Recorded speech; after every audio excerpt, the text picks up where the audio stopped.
The following presentation was videotaped at a conference on positive youth development held in Chicago, Illinois.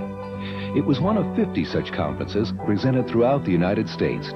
Co-sponsored by Lions Clubs International, the American Association of School Administrators, and Quest International, these conferences represented an historic collaboration between school and community leaders. A high point in many of the conferences was a presentation about youth issues by Dr. Stephen Glenn. Dr. Glenn is nationally known for his ability to inspire audiences with down-to-earth information about effective ways to help young people become healthy and capable adults.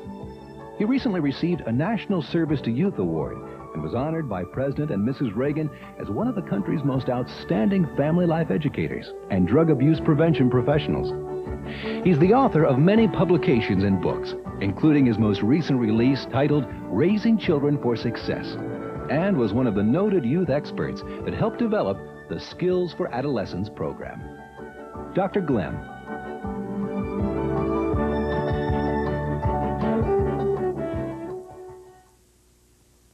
I hope this umbilical will let me come out here. But it's very, very hard for me to stand up here looking down on people that I basically look up to very much for the commitments that brought you here today. Wish my mother had been here for the introduction. Glad it was videotaped so I can send it to her, because all of those things are an attempt to achieve the approval of my mother. I'm the firstborn son of a depression mother, and I never figured out whether that was the condition I caused or the era in which she had me, but either way, she and my father came through the Great Depression and sacrificed everything to go to war and never got to go to college because of those commitments, and helping their families survived, and lived with one overwhelming belief that the true test of their success in parenting would be to see all their children graduate from college. Tragically, my two siblings dropped out of college to become successful. And that left me carrying the full weight of my mother's unfulfilled dream. So I got 4 degrees before she said, that's enough. Now you can go out and start to help the world in meaningful ways. So I keep sending her little things. And she said, that's fine, but what's next? The world needs a lot. So I've been working very, very hard my whole life, and I've come to appreciate this effort very much. Let me put myself in a perspective. I am not a Quest staff person, although spiritually I joined them since it was just a dream over a decade ago. I'm here basically as an excited American citizen. I also represent part of the designer team, the 53 or more of us so-called experts in early adolescence throughout the world that thought enough of this to give a reasonable amount of time to it. I've personally chosen, out of a fairly busy schedule, to allocate 35 days to these institutes around the United States, primarily donating the bulk of the time to do this out of my personal commitment to what brought us here together. I have a very awesome responsibility this morning, particularly looking at the time and knowing the rest of what's in store for you, because I was asked to summarize the entire journey of America since World War II, which really has to be put into a perspective to understand where we are today, how we got there, and where we have to go for our future. And it really is hard to summarize the most turbulent 50 years in human history as it has impacted families, schools, and young people, to set the stage for a better set of alternatives for our future than we've had in the recent past. I'm going to try to do that. Just when I took the high points of what my journey through life, having an incredibly wonderful opportunity to cover this nation since 1963, commissioned by every president since Johnson, to go around the country trying to unravel the mystery of what happened to the potential of America's homes, children, and young people, when that first group of children called baby boomers, born in 46, became our senior class in 63. From high school, they turned achievement downwards for the first time in 200 years and started to set records in crime, teenage pregnancy, drug and alcohol abuse, teenage suicide. Then every group to follow them went in the same downward direction for the next 20 years, in spite of all the resources of this nation. And that's been a very, very difficult experience for all of us. I think I probably had my greatest opportunity under President Carter, who perceived that as each new wave of trouble surfaced, the nation set up a separate agency with a separate budget, doing separate research, held them all accountable to separate academic disciplines, and then made them all competitors for funds. So unless they could show their problems were unique and increasing and had no resemblance to anyone else's, they couldn't stay powerful. and influential politically. And so for the first 20 years of our journey, the insight of the force field of the whole child was fragmented and hidden away. And it was not until the coalition formed to begin to look at pulling back together those pieces that we had pay dirt. I had a personal mandate from President Carter during the 4 years of his administration with a staff of 36 and a budget of $2.5 million a year to basically collect the intelligence spread among competing agencies, put it together into an overall view, and see if we didn't find in the whole clarity that had eluded us among the parts. As we did that, we hit pay dirt. By 1979, we discovered the primary factors that had produced the negative trends of the 60s and 70s for young people. By 1980, we knew how to specifically outline empirically based, valid, non-theoretical steps and strategies that would inoculate the next generation against following the downward trend of the one just ahead of them. When we just took the high points of what we had, though, in 1980, it took 25 hours to do that course. I knew I would have it best if everything went well 1 hour, so I was faced on the plane this morning with trying to decide which 24 things to leave out in favor of the one most important thing I could share with you. And when you confront me with people who say, I really care, and I want to become influential in writing a different page in our future than we've written in our immediate past with our young people, give me a tremendous amount of insight about how to do that effectively and well, a very limited time in which to share it. And I'm just likely to self-destruct in a mass of flapping hands somewhere between here and 10:20 in an effort to share with you as much as possible in the shortest period of time. And then, as many of you know, since 1980, all knowledge has doubled twice on our planet. And so I really need 75 hours to do this job right. And I don't have 75 minutes, so even tithing on what we've learned is out of the question. Fortunately, 3M has assured me that if I can use transparencies, our meeting can conclude 28% sooner with 35% higher credibility. And so in an attempt to avoid being lengthy and incredible, I would like to use a series of pictures to take you on a little journey, show you where we appear to be at this moment with a generation of young people, what are the primary factors that have put us there, and what appear to be our most exciting and reliable strategies for moving on in a more productive future. That's all I'll be able to do, and if you're ready, I'm going to start. Here we go. As you look here, when we take, this is a performance of high school seniors, not all in high school, but let's take the 17-year-old age group every year for this century. And those from 1900 to 1963, every group of young people to arrive at 17 got there stronger in discipline motivation, stronger in achievement and comprehension than the group ahead of them, and infinitely superior to their parents. And on January 1st, 1963, that whole pattern reverses itself, and for the next 20 years, with no exceptions, goes steadily in the opposite direction. For a while, we blamed this on urbanization, technology, future shock, but then we were faced with the fact that many other highly urbanized, highly advanced nations were not having that experience, and were beginning to come up to equal and in some cases go past us. And that caused us to think a little more thoughtfully about the rather pat suggestions we were given in the 60s that this is the way it should be. At that exact moment that this began to happen, look at the bottom. Notice that crime, teenage pregnancy, drug and alcohol abuse, teenage suicide among young people had remained stable at unusually low levels. Through 2 major world wars, through a massive depression, through the only true nuclear holocaust of our lifetime, none of those rocked this boat significantly. But the very year the conditions that should have supported achievement appeared to weaken, the bottom began to rise to fill that vacuum, suggesting, of course, that those are reciprocal curves, and the factors that are producing one may in fact be producing all. And we know that to be true today. Notice, if you will, that for the next 20 years, as achievement slid, crime, teenage pregnancy, drug and alcohol abuse, teenage suicide rose at about the same equal rate. Then the exact year that America responded to the Nation at Risk report by allowing 40 states to make a wholesale rush toward quantity rather than the more costly element of quality, by demanding more hours, more accountability, more tests, and more pressure without any change in class size, teaching methods, so on. We drove the pressure upward, but in the wrong direction. What we have today is the survivors the last 3 years have looked a little stronger on paper.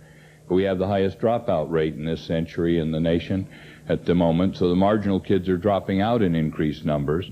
And the kids already frustrated by the process have shown a greater tendency towards suicide, sexual acting out. You can really see those little skis on the end if you realize the baby boom ended in 65, and the number of babies dropped by 25% at that moment.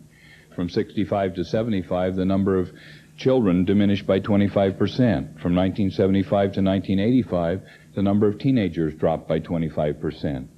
If we'd stayed at the same level we were at in numbers of suicides per thousand, numbers of babies per thousand, adolescents and so on, then we should have had this morning 25% fewer of all of those, because we have 25% fewer young people to help out. But instead, when we awakened this morning, we had 25% more of all of those areas, and that's a much more serious problem. What it suggests is if you demand achievement and productivity without developing the necessary skills to deliver it, then you will increasingly drive more and more people out of the system and into more destructive areas of their life. That was what really inspired the group to go to work laying a foundation. If the nation demands more of its young people, we have to look at how strong their toolboxes are to carry them across that threshold. And we have to be very, very careful that we don't put that pressure on in a bankrupt system, as we've been doing. What we are now going to say is until we deal with the underlying pressure, what we tend to do is just make the ones next to it worse for a while.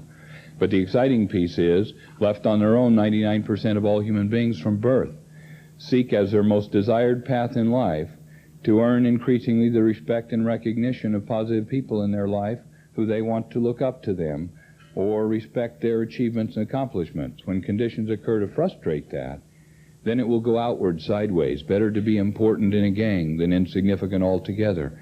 Better to trade off my body as a commodity than be totally overlooked altogether.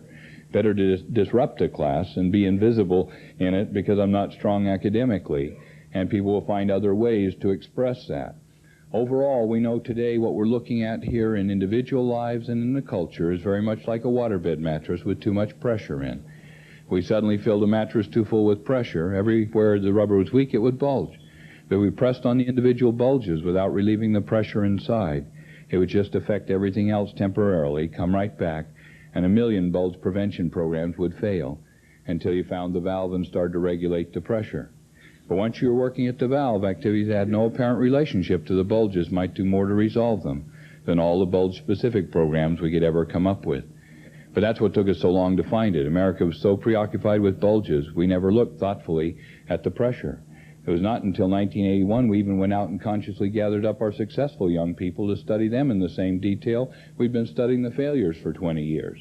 But the first step in solving an epidemic is to find out how your survivors differ from those that are caught up in it, and we hadn't taken that step for many years. In 81, we began to develop a detailed list and analysis of the many thousands of young people born in the worst ghettos in this country, who lived in homes with 10 children of all different ages and all different fathers, with a mother who was herself a third-generation welfare recipient, surrounded by rats, hookers, pimps, pushers, going to drug-infested, violence-prone, overcrowded schools, who got all 10 of those kids out of there without one getting arrested, without one being treated for anything, didn't have one drop out of school, and not one of those kids today is not substantially more successful than their mother was, and did it with every strike in the book against her alongside parents that lost 10 out of 10 in the same environment.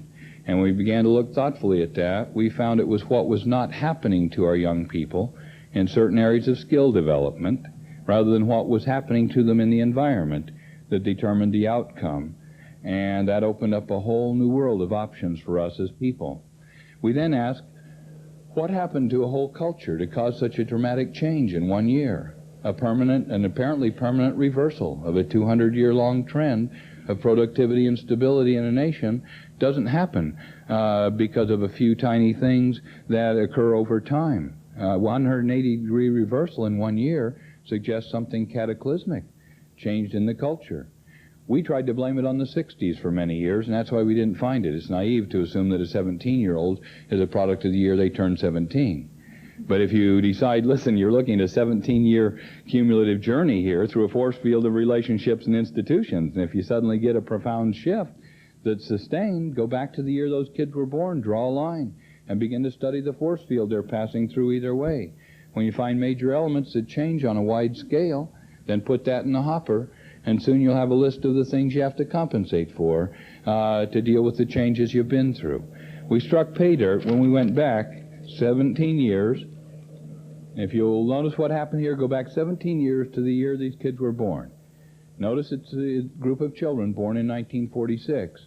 But notice the environment. America, in the census of 1940, was a rural, agrarian, small-town nation in 70% of its cases. But exactly 10 years later, we were 70% urban, suburban, transitional. That's a 180-degree reversal in our lifestyle in 10 years, which Europe took 350 years to do, and Japan took 1,000 years to do, and no one moved anywhere. They emerged all together and adapted. We essentially sent in excess of 6 million young men away to fight World War II, most of them from rural, agrarian, small-town America. They got committed to the war when it was discovered that World War II had changed. More than any other war in history, technology was determining the outcome more than the number of men in the field. And the Germans were ahead of us in innovation. We had one hope: outproduce them. But how do you outproduce them with your manpower gone? And up until then, woman power meant school teachers, secretarial help, and garment workers. And everybody knew a woman couldn't weld, rivet, design, supervise, test pilot, truck drive. But all of a sudden, they were all the world had to save them. And in 1 year, 5 million young women left the farms and villages they'd grown up in, came into the defense plants, not only took on a 40-hour work week, temporary housing, daycare for their children, the attractiveness of wages, but they showed the whole world they could weld, rivet, design, supervise, test pilot, truck drive, well enough to save the world from the Nazis at that point. But when the war ended, they faced the greatest existential crisis of their life. Do we go back to the world we came from and shut down all these opportunities? Or do we take the risks of setting out on a whole new frontier in terms of lifestyle with one dream: to secure for our children the things we did without ourselves? And at that moment, the young men who came home from World War II had, like the young women, just been through a depression and the rationing of wartime, an associated home with great material insecurity, a major shortage of opportunities. And so as they came together, 6 million couples were formed in one 12-month period of time, from middle 45 to middle 46. 5 million more joined them in the next 12 months. An incredible 11 million new couples asking, where do we go for our life in that 2-year interval? And most of them did what parents have done since the beginning of time. They decided to try to make abundant for their children that which was in shortest supply for them as they grew up. And then did what parents have done forever. They lived to criticize their own children for not appreciating all the things they made abundant. But inadvertently, this group of young parents was faced with some new obstacles, because historically, a young couple wanting to change their life condition would marry, have their children, raise them into early adolescence, surrounded by grandmas, grandpas, aunts, uncles, nieces, nephews, in a lifestyle the parents were already used to, until they'd saved up enough money to buy a small piece of land down the road a few miles, and that was the breakaway. But this year, the GI Bill became available, and 11 million couples, just by fantasizing it, grabbed the brass ring of opportunity and set out on a whole new frontier. But their dream was, if we can provide everything for these children and spare them any contact with the realities of a hard life, somehow these kids will emerge strong, confident, effective, successful human beings. And there began the seeds of our downfall, that assumption. Because we know today the number one best way to destroy self-concept, self-esteem, motivation, initiative is to do too much for a person. Our second best strategy is to give them too much generic praise. You're great, you're terrific, you're wonderful, without any base of clearly understood validation to that in terms of time and effort and experience. And so in the 60s, we found all the problems of low self-esteem, lack of personal initiative, insecurity began to go up dramatically, but all of the elements of success, confidence, self-discipline, judgment began to deteriorate in the culture, and we were in trouble. Tragically, what happened was a whole generation of young parents who had themselves gone without meals at the bottom of the Depression. In wartime had gone without everything they basically wanted. Now decided that they should both work 24 hours a day if necessary to surround their children with such an abundance of food that the child never had to consider where it came from or if it would be available, believing this should produce in their children a very deep, passionate appreciation for fast food. Okay? A whole generation of young parents who had themselves gone barefoot at the bottom of the Depression, and in a rationing of wartime, had proudly accepted someone else's worn-out shoes they could stuff with enough cardboard to keep going, now believed they should create for each child, at no cost to the child in time and effort, their own closet, filled with the exact shoe for each event or activity, including the designer monogram most cherished at the moment. believing that would produce in their children a deep fundamental respect for Nikes, Adidas, Reeboks. A whole generation of young parents who themselves been grateful for hand-me-downs at the bottom of the Depression, and had proudly shown each other in wartime clothing they'd just made from flour sacks, sugar bags, old draperies, all the things my kids wear today, but for different reasons. Okay, decided suddenly that they should create for each child their own closet with the exact costume for each event or activity, including the monogram of whoever they were rooting for that weekend, believing this should always produce in their children a very deep respect and appreciation for Gloria Vanderbilt's, Calvin Klein's, Guess's. There was a time in America when children wore jeans because parents were poor. But today, parents are poor because children wear jeans, if you look at it. And in that little jump, okay, we dislocated some very important variables. Like Will Rogers said it very beautifully when he said, you know, quality's a lot like buying oats. If you want fresh, clean, first-quality oats, you have to pay a fair price. But if you can be satisfied with oats that have been through the horse, those come quite a bit cheaper. And he pointed out that the cost of excellence is validating experience, time and effort, personal work, personal contributions. And when you get, well, Michener said it even better in The Fires of Spring. He said there are two great tragedies in our life.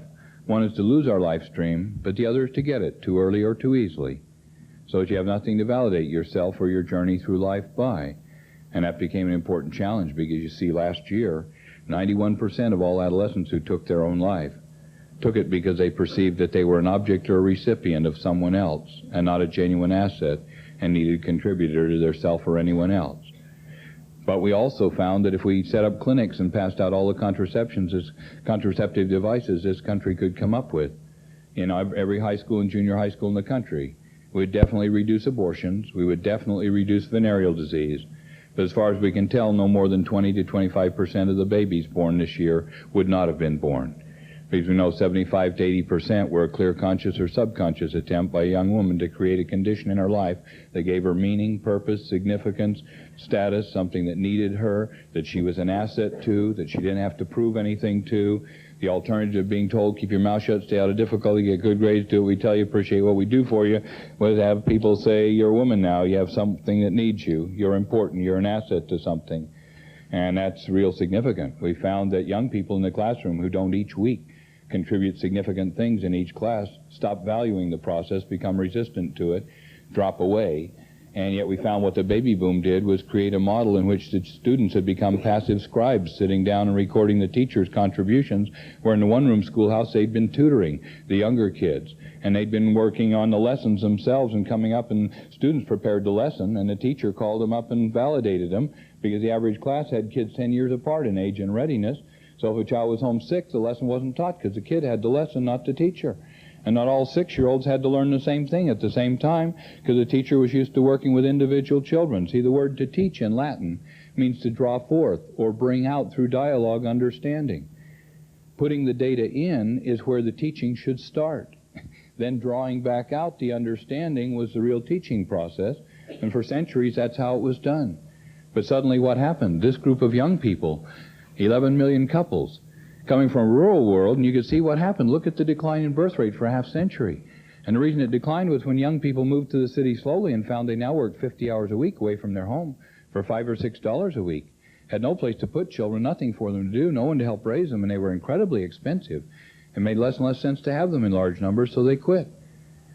And the census of 1940 shows 37% of the fertile couples lived in the city, but had 8% of the babies born that year, and described themselves as the largest group of single-child and childless couples ever seen in the country's history.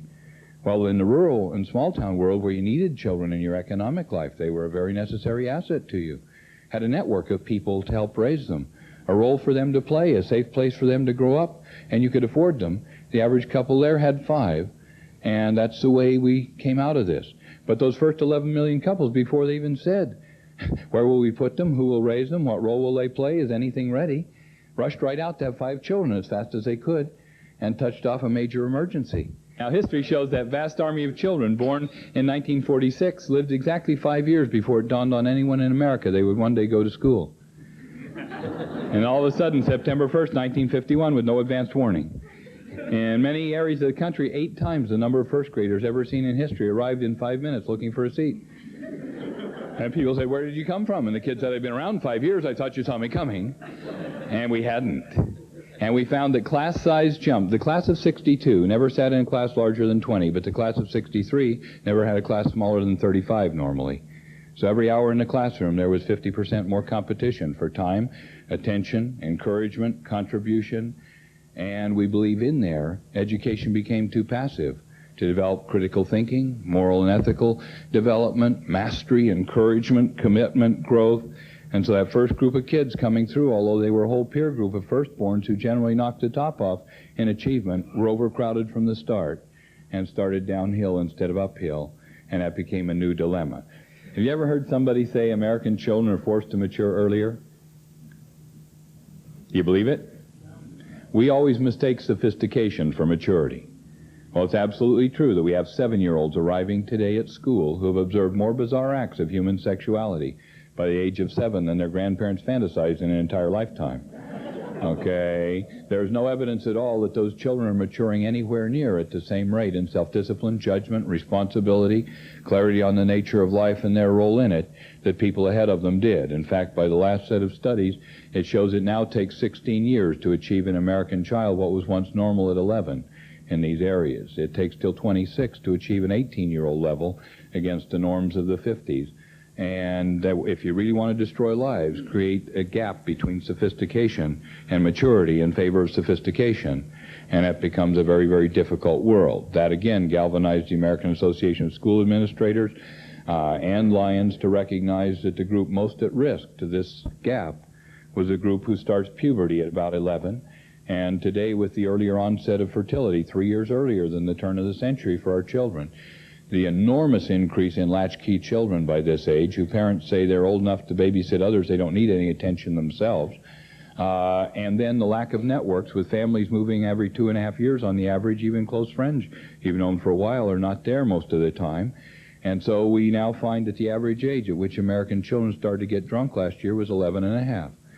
And by age 13, 1 out of every 3 is sexually active to some degree in the United States, with their first sexual encounter coming in an unattended family home while drinking beer or wine available to them in at home during the 12th year of their life. And that became a much different challenge. To have that sophistication matched with some meaningful skill development and some understandings of life became a major horse race for the culture. And that's what excited me about the potential of what we have to look at today. It fills this gap rather beautifully and was designed to. But at this moment, we went through all these changes, and look what happened in addition. We once rode to every major event of our lives in wagons that moved slowly. And without technology, we're filled with discussion. Boredom alone encouraged conversation between family members. But today we've created metal cylinders that fly down freeways quickly, are filled with cassette tape players, graphic equalizers, FM radios. So now it's possible to go all the way from here to St. Louis and never say more, and are you sure you have to go now? Okay, in fact, I just stood in a high school parking lot as a school bus pulled in from a field trip, and it was quiet. I went over to see it, and there were 40 Walkman sets going on the bus. The driver said loneliness is getting to be a big factor for me on these outings. A brief flurry of activity a few minutes ago, and somebody's batteries went flat. But now they've moved over to sit next to someone with 2 jacks in their set, and they're plugged in together trading tapes, and everything's quiet again. But that's a very difficult world to feel close, affirmed, and influenced. And I think John Naisbitt said it very well when he said, as we immersed ourselves in a high-tech lifestyle, we began to starve to death visibly in all areas that required personal affirmation. Spouses began to lose their connections. Children and parents became polarized. Teacher and student relationships deteriorated. Employer-employee relationships became more stressful. We found an important clue here. Human beings never feel close, never develop trust, and are not influenced by the thinking of people that they don't believe listen to them, invite or consider their thoughts and ideas, and need them as an asset in the relationship rather than an object done to or recipient done or provided for. There's a little concept called dialogue, and if you define dialogue as a meaningful exchange of perceptions in a climate of support or interest in my responses, it's the thing that numbers drove out of the classroom in 1951. It's the thing that technology drove out of the family at about that time. I've found so many American families, even now, who will go home today and with those precious moments left and all the challenges to our influence on each other, will slip out of ignorance into this kind of pattern. Did you have a good day? Did that work out for you? Are you all right? Watch how many times today people say, did you, can you, do you, will you, won't you, are you, aren't you, to each other. But see, did you, can you, do you, will you, won't you, are you, aren't you, can all be answered with a hump, shrug, grunt, or a nothing. And we're grunting ourselves right out of our future. Because you see, when I say, did you, can you, do you, will you, won't you, are you, aren't you, I say I'm going to reduce you to a multiple choice, true and false, stimulus response item in this equation. I'm going to carefully limit my exposure to your thoughts, ideas, beliefs. Most of the time I'm going to decide what I'm willing to let you experience, and you can grunt either way. And we do it most with children when we can least afford to. We assume little children don't have much insight, and instead of recognizing they never will have, until their parents and teachers encourage through dialogue their thoughts and ideas, we reduce them. Did you have fun instead of what things were fun for you and patience? Did you enjoy that? Do you like that picture instead of what things do you enjoy in that picture? And see, the American Association of Secondary School Administrators was confronted in April with a very discouraging data that shows, according to the National Assessment Project, American children show no growth whatsoever in the ability to organize thoughts and ideas, interact with concepts, formulate and express meaningful insight after they leave the 6th grade. Whatever they have in the 6th grade is all they will have in the 12th grade. And they traced that to the tendency of teachers to use objective tests exclusively, which are easier to grade and administer at the exact time kids need dialogue, case studies, essay exams, and interaction with ideas. They traced it to a heavy reliance on correcting grammar or data, rather than engaging in significant dialogue about the organization, implications, alternatives for the ideas. They traced it to a tendency on the part of parents and teachers generally to face puberty, where kids often become fairly inarticulate about their new experience, with, why can't you ever, how come you never, surely you realize, how many times I have to tell you, when you ever grow up, you know better than that, which you may have seen your neighbors do to their kids. And kids soon very quickly learn that the last thing on earth these people want is my thoughtful response. And soon I start to say, I don't know, and then you anticipate that, the grunt and the shrug, and you start to say, did you, can you, do you, will you, won't you, are you, aren't you, and we die right there. And see, John Naisbitt pointed out that as soon as we replace that passive, you know what we want, someone else will do if you don't in the workplace, with team management, quality circles where people felt listened to, taken seriously, and significant, because their thoughtful responses were invited. We got productivity, loyalty, low turnover, reduction in stress across the board, but you had to have dialogue to do it. And I watch every day. I came into my hotel the other day, turn on ESPN, and there was a tractor pull. And you watch anything when you're on the road, and so I'm watching it diligently. And here was an announcer, and he was announcing away, and suddenly he saw these beautiful young people. I'm sure a thought went through him, I'd like to involve him in my show. You know how he did it? Were you scared when that tractor blew up? Powerful things, aren't they? Great to be here, isn't it? And right down the line, 3 grunts, 4 shrugs, 1 undeterminate gesture. And it was over. Next morning, I turned on the Today Show. There was an eminent weatherman. And he had four young women who had allegedly won an award for intelligence. We'll never know because he didn't say. What do you believe will be the most important thing that happens in your life because of this? What were the special things you had to do to be worthy of this honor? It's great to be here, isn't it? Terrific to be good looking. Bet you're excited about this, aren't you? 3 grunts, 2 shrugs, 1 gesture, and it was over for them. In fact, watch how many times this week you, who are aware and care, or those you come in contact with, will say, how are you? And then not stop to find out. Have you seen that? Kind of the ultimate ripoff. Okay, how are you? And you just turn to deal with the attention, and they're gone. There's the back of their head. They didn't care.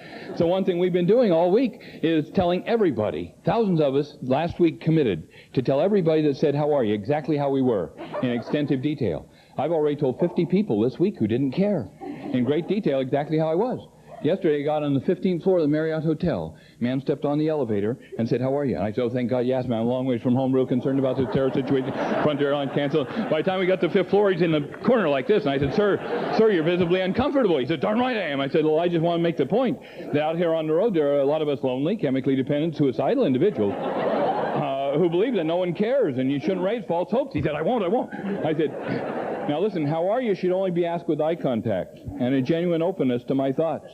And if you won't ask, if you don't want to know, don't ask. If you got on here and looked at the numbers, I got looked at the number and we would have made it. But to turn as if I was human and say essentially, what is significant in your life this morning? And when I start to tell you, back off, that's real painful, man.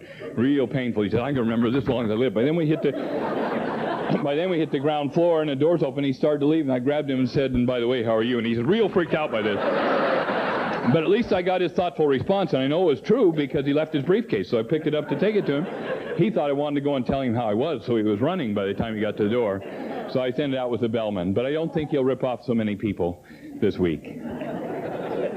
And if you think it's frivolous, just let me come back and say the language of love and respect in the classroom and home consists of what did you, where did you, when did you, how did you. What was your understanding of? Let me be sure I understand, and a moment to validate that. And it's surprising we have to spend 3 full days intensively retraining professional teachers to break the habit of, can any of you think of an example that lets everybody look down and wait till a teacher does it, and begin to again build confidence in this one critical process. But if you checked it off, can anyone here in this room ever develop a friendship with any other human being without a meaningful exchange of perceptions and a climate of support or interest, which is what dialogue means? When we court, we spend hours and hours in dialogue, act incredibly interested, and create something beautiful called love. Then if we're not careful, we marry. Cut out the dialogue, substitute expectations, begin to do business together, and ruin the relationship. Have you seen that happen to your neighbors? But if you ever want to get back to love, what's the one ingredient you have to put back in to find it? And if you don't increase that base of dialogue, nothing will ever come back for you. Now, have you ever noticed when a human being's life falls totally apart, or they become chemically dependent, we detoxify them? The only way we can heal them and have them grow is to pay someone to have dialogue with them. Until we can pay a therapist to listen to you, consider and invite your thoughts and ideas without discounting you for them, and work with you as an asset in your life rather than do things for you or to you, no healing will ever occur. So this year we will spend $15 billion hiring professional therapists to put in what we could have done voluntarily in homes and classrooms and taught kids to do with each other and come out on top. So the primary source of negative pressure in that whole waterbed was the overall general decline in perceptions of closeness and trust between one generation and the one ahead of them, who need to invite them safely as a thoughtful participant rather than discount them and drive them out. And that became a critical element. Now, I've got God, the universe, and other related matters to summarize in 7 minutes, I guess. So I'll self-destruct here in a blaze of glory. Let me now show you.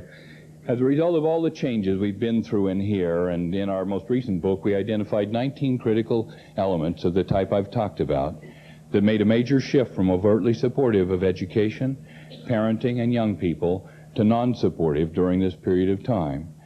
And as each of those changed, we became for the first time in this nation's history, the first generation of Americans to try to raise and educate a whole generation of children, number one, without any active support of networks of grandmas, grandpas, aunts, uncles, nieces, nephews, neighbors, in-laws, and friends to share the experience and work together. We became so isolated that in the 60s, fewer than 2 million Americans in a whole year gave any time to self-help groups, neighborhood initiatives, or volunteerism. And that was the exact moment that the screams of a young woman for help in New York City went unattended, and 38 people rationalized their refusal to save her life by saying it was her problem, not theirs. That's as isolated as Americans ever became. But today, in part through the Lions and a coalition and other group, this week alone, 49 million Americans will give some time to self-help programs, community school initiatives, Big Brothers, Big Sisters, Safe Rides programs, Safe Homes programs.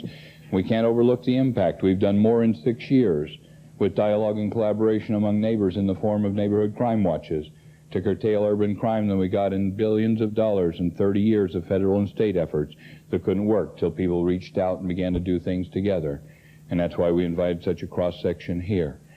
Already, over the Christmas holidays of 84 and 85, fewer young Americans died due to drinking than any year since 1949 in our history. And our responsibility went to networks of young people and community people working together to proactively build what we needed instead of reactively describing what we couldn't afford any longer. You and I are the first generation in this country's history to ever try to raise a whole generation of children all the way to maturity, whose toolboxes for the journey of life were being filled by the part-time contributions of one inexperienced biological relative for the majority of children, and two inexperienced biological relatives working part-time for the minority of children, rather than the collective contributions of networks of parents, teachers, and neighbors who knew each other intimately, worked together extensively over a long period of time, and in many cases offered an apprenticeship in many of the realities of life children would need to be ready to confront. In that kind of world, we found the skills, not only for adolescence but for life, were inadvertently suppressed in that culture. And once those are suppressed, everything we dream of is out of reach, and everything that strikes us as horrifying is most likely to creep in.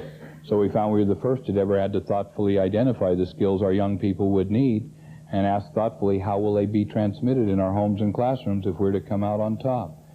There's the first generation of young people in this country's history whose on-the-job training for life comes more from exposure to the media than from hands-on involvement with the earning and achieving and managing necessary to provide for their needs. And we have to be real careful with this. If we put young people in little homes in the suburbs or in the city, and then parents go away to provide lifestyle for those children, inadvertently the child's perceptions become parents go away and get money. And when they come home, your job is to hassle, manipulate, and wish. And if you do that well, you go first class. And if parents reinforce that, Dad comes home and says, plain pockets jeans, and the kids pitch a fit, threaten to drop out of school and go away in designer jeans. Mom comes home and says, department store shoes, and the kids threaten terminal social ostracism and go away in Reeboks or something. But the kids are never there when Dad passes up lunch to provide the better jeans. Never there when Mom dyes her shoes instead of replace them so the kids get the best of everything. Then a whole generation of young people comes up to the threshold of puberty believing that if they just hassle, manipulate, and wish, things will work out in their favor. And when they try that chemically, sexually, socially, legally, we end up where we did last year. 55,000 12 to 21-year-olds died between January 1st and December 31st last year without one natural death. Isn't that awesome? 56,000 died in 5 years in Vietnam, but stinking thinking killed 55,000 last year at home. We had 280,000 impaired in 5 years in Vietnam permanently. We had 350,000 12 to 21-year-olds impaired in the last 12 months. 20,000 deaths due to accidents, and over 100,000 impairments permanently, and 3/4 of those accidents drug and alcohol related. 7,200 suicides, most of them due to lack of perception of meaning and purpose to their life, and so on down the list. I won't beat that any harder. I believe it's a shock for a nation with our resources to save and preserve life to report every year for the last 5 years that life expectancy and health for adolescents was declining below the level it was at in 1930, while every other age group has become stronger in all those areas. This is the first time in this nation's history, number 4, that we've ever had an entire generation of young people who from the moment of their birth were totally unnecessary. Not needed in the economic life of families, no role in an established culture with rituals and traditions to validate its young people. At school, sitting in overcrowded classrooms, not tutoring each other, not tutoring younger kids, most of the time not doing a thing but serving as a scribe and giving back exactly what a parrot or a tape recorder could give back, rather than engaging in a meaningful exchange of ideas, clarifying and mastering the things that would be important to me in my life. That's a whole different process, and it's surprising how hard it is to retrain some parents and teachers into a collaborative model that empowers young people rather than the dependent model that intimidates them. But it's the first time we ever had to ask what is necessary for children to discover their significance in their own life. Now, the most important thing I can say to conclude here is the young person today most likely to fall short of their potential and most likely to show up as a casualty is being raised and educated in family systems and school systems who have not yet adapted in ways that allow the children there to accumulate the beliefs through experience and understanding that I am a capable person who can initiate learning and thinking when I need to. Number 2, my life is significant. Having served as an asset in my family, have been treated as an asset in the eyes of those who worked with me by having at least my thoughts and ideas invited, even if I didn't have a chance to tutor others, counsel others, participate in family rituals, traditions, meetings, class councils, and so on. At least when they did work with me, they didn't say, did you, can you, do you, will you, won't you, are you, aren't you? But we were going to say, what kinds of things did you find most interesting about that assignment I gave you? And then listen to me, so I knew I mattered. High-risk individual today being raised and educated by parents and teachers who have found it easier to take care of them and criticize them than to help them encounter the impact they had over their life. If I run down and deliver lunches to my child, and the child is good at forgetting things, that's the worst mistake I could make. A loving parent would wean them of their irresponsibility. When a child says, I've left my lunch home, a wise mother today says in her heart, is this a pattern? The answer is no. This kid is usually responsible about everything, but was in a little rush today getting that project on the bus, then you drop it off. But if you say, does this appear to be a pattern? Yes, forgotten gym shorts, forgotten lunches, then you must love the child enough to say, listen, dear, thanks for telling me about your lunch. I'll put it in the refrigerator right now so it won't spoil you. Have a great day. See you tonight. Hang out with dignity and let him work it out. I had a mother rush up to me. She said, I'm a single parent due to divorce. I work all day on one job, all night on another. I stop off at home to cook for my 19-year-old son. My problem is I can't get him to cook, can't get him to take the initiative. What do? I said, take this quarter, go over the phone, call him, say, I just met someone interesting I'm going to dinner with, and hang up. She said, but what will happen? I said, frankly, I don't know. But I have observed 19-year-olds become incredibly self-reliant when confronted with their own starvation. Okay? I observed one once eat raw bread. Okay? I heard of another who was caught eating SpaghettiOs cold. It's incredible what they can do if left on their own. Remember, I'm not talking about neglect, only weaning. And remember that weaning has never been attractive to the weanor or the weanee. Okay? But it's always been essential to their survival. And you know, the first thing we have to do to treat a chemically dependent kid, we have to get others to quit taking responsibility for them and let them encounter their influence over their life so they can stop pretending they're a victim of others and begin to face their own collusion in what happens to them. And the earlier that lesson is taught, the better off we will be. And if you replace little doses of patience, self-discipline, and insight about my effect on my life when I'm young, I don't self-destruct so quickly in puberty. Then I have to have skills. If you encourage self-assessment, self-control, and let me encounter that the difference between the genes I want and the genes that are reasonable for my family is some setting aside of what I want in order to put forth the effort to do what I need to, then I'll have self-discipline when I need it. The more you invite a meaningful exchange of perceptions, the more skill you help me develop that will later allow me to communicate, cooperate, negotiate, share, comprehend effectively, and that'll be an asset in relationships, education, the job, but without it I'll fail there for no other reason than I don't have the skill to be effective. Then you have the goals of the program we're about to look at. And the exciting thing is, everywhere we've been able to strengthen and increase these, we've gotten an incredibly exciting set of options, and they were all positive in their direction. And I think history will record the finest hour of this nation was not when we brought an end to polio, was not when we put people on the moon. It was when we took the steps to stop discouraging the next generation of Salks and Churchills and so on. We need those Jonas Salks today, more than ever before, to deal with the next virus that's challenging us. But Jonas Salk said very beautifully when a reporter asked, how does this incredible success, because you look back on your previous 200 failures, he said, I never had a failure in my life. I don't understand what you're talking about. My family didn't think in those terms. We never said, you blew it, you messed it up, why can't you ever, how come you never? My parents said, when I dropped my first jug of milk at 3, Jonas, why don't you have a good look at that and see if you can find a better way to hang on to it? And now you got a grip on the jug, what can you think of to help me clean up the mess your first experiment made? He said, that taught me to try, ask what, why, and how. Try, ask what, why, and how. He said, this is my 201st journey into the unknown. It was impossible if I'd been intimidated or ashamed by my first attempt. And we need those learners today and the skills to develop them. I always admired Winston Churchill, who was raised that way. If you look at him, there was the kind of man that if we could generate those same things in this generation of kids, he had problems. He was an ugly man. But even that he faced squarely. He said someone had to make a British bulldog look handsome by contrast. He was an alcoholic, but he never let that get him down and worked to overcome it his whole life. Popularity wasn't an issue for him. He was rejected more for his views than anyone in modern British history.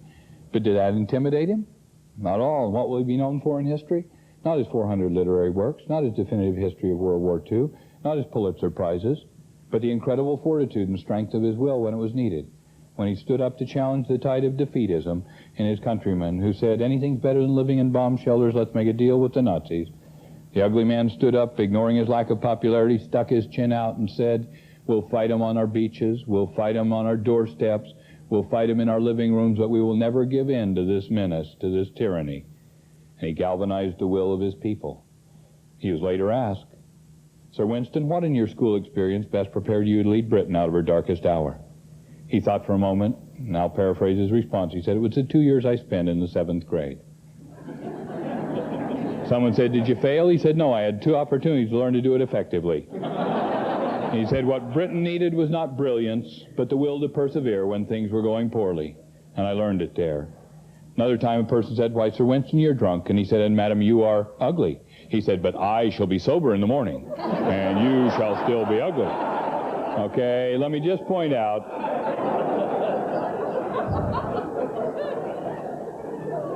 Let me just conclude by saying our finest hour will come when we take our incredible ability to work together to challenge the most complex environment ever seen in history, to press the frontiers of knowledge and technology farther in one person's lifetime by 500% in the entire history of this world, into a practical model for our homes and schools of developing the skills our children need. Skills for adolescence, skills for living, and cumulatively skills for life. We'll only do that by networking, extending our parenting resources, carefully planning the on-the-job training, and concentrating on the tools of the learner in those toolboxes, because this will determine where we go in the future more than anything else in our world. And we need to stand up and say we will fight the alternative to capable people on our beaches, in our yards, in our cities, and we'll never give in to this tyranny without a fight. Because you're committed to it, I respect you. But for the incredible things we can accomplish if we can get it together today and in the hereafters, I'll only pray for God to bless each and every one of you and say thanks very much for giving me this much of your morning. Thanks very much.